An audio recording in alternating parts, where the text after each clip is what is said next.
1 Corinthians. Paul had established a church in Corinth. He lived there for a year and a half. When he left, the city turned sour. Evil came to the church. Paul wrote this letter to the Corinthians in an attempt to put them straight. Corinth was in Greece, apparently. I don't know if it still is, but it says in the Bible it was in Greece, so I don't know if it's still there. It might be. I didn't Google it. Anyway, people coming up with their own rules and ideas. You know, man's getting like big for their britches, I guess. You know? 2:5 says that your faith should not stand in the wisdom of men, but in the power of God. That's pretty much the same argument I guess people have today. Like, more people they put faith in science and man than they do in God. I guess that's because they see more, production from science, maybe, inventions and medicines and stuff, and from God, I guess they see a lot of snake oil salesmen on TV and stuff, they don't believe it. A lot of people don't believe it. It's all like, fairy tales to them. Let me read this part for you.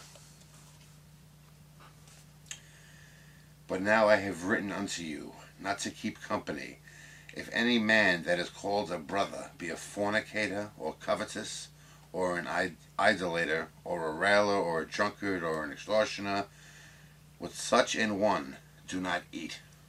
In other words, like, don't hang out with people like that. For what have I to do to judge them also that are without?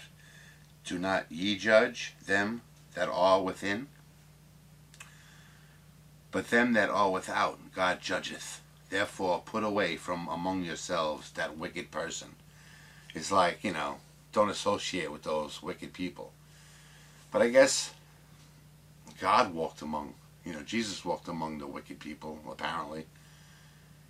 But I guess the Bible never really specified, though. Like, Jesus walked among prostitutes and, downtrodden, bums and stuff like that. But were they truly, like, against God or wicked, or were they just like poor people? That is two different things. I mean, you obviously can be a poor person and, you believe in God, but you're just not living a great life. I think it means here, like, people that, like, purposely, denounce God and make fun of God and stuff. Like, don't bother with people like that. I don't know. It's like two different things, It even says in the next chapter, and such were some of you, but ye are washed, but ye are sanctified, but ye are justified in the name of the Lord Jesus, and by the Spirit of our God. So I guess you could be like, wicked and evil or bad or whatever, and you could change. Obviously, the person that wrote this letter, these books, that's exactly what he was. When Saul became Paul, he became a better person.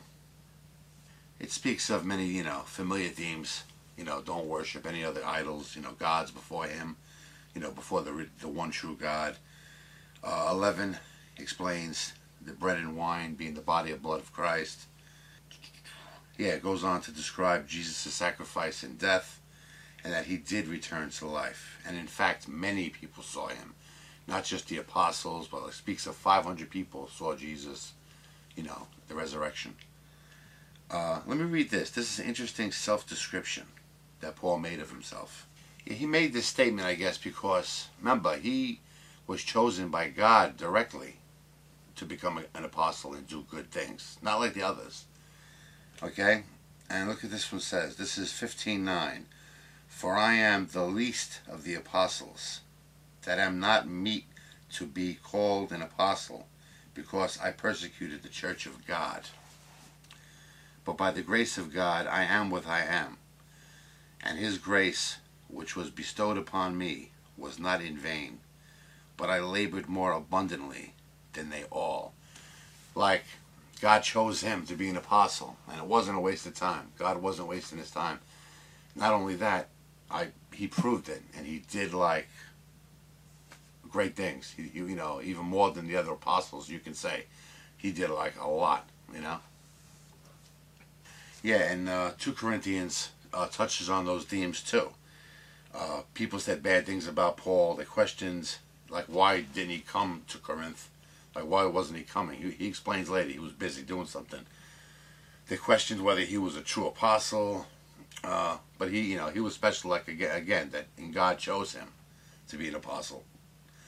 He was not a slick talker, apparently. He was more meek in his mannerisms. Like, he wasn't loud and boisterous like some of these, like these televangelists, They're so slick in the tongue, but I guess people could, some people could be fooled by that, but others, they look at you leerily, like, this guy's like trying to talk circles around me, make a sucker out of me. Well, Paul wasn't like that. He spoke true, and mostly everything he said was just like the teachings of God and Jesus, and, he wasn't like trying to get things from everybody like these, snake oil salesmen seem to be. I like this part especially. This is 11:10.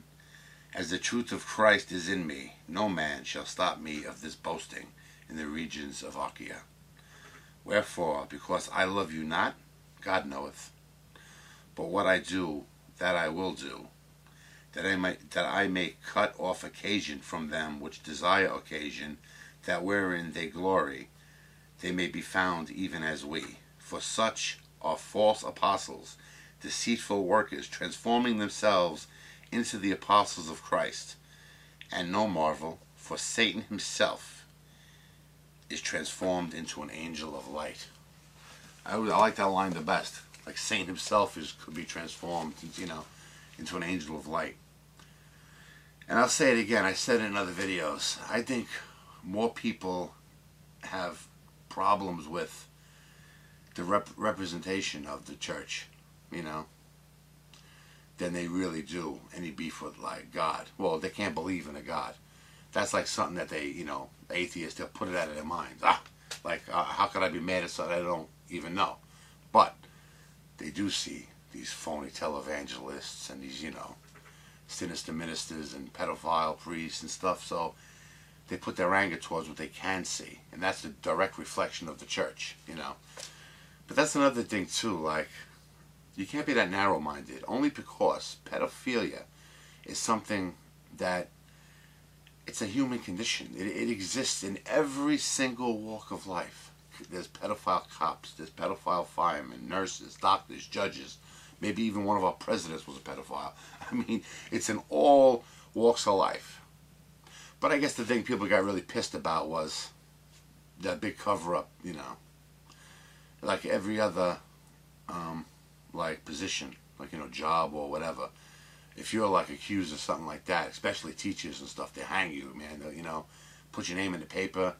But the church did kind of, let the people flee to Rome and stuff like that, so. But again, are people really mad at God or the weak representation here on earth? And it's not all weak.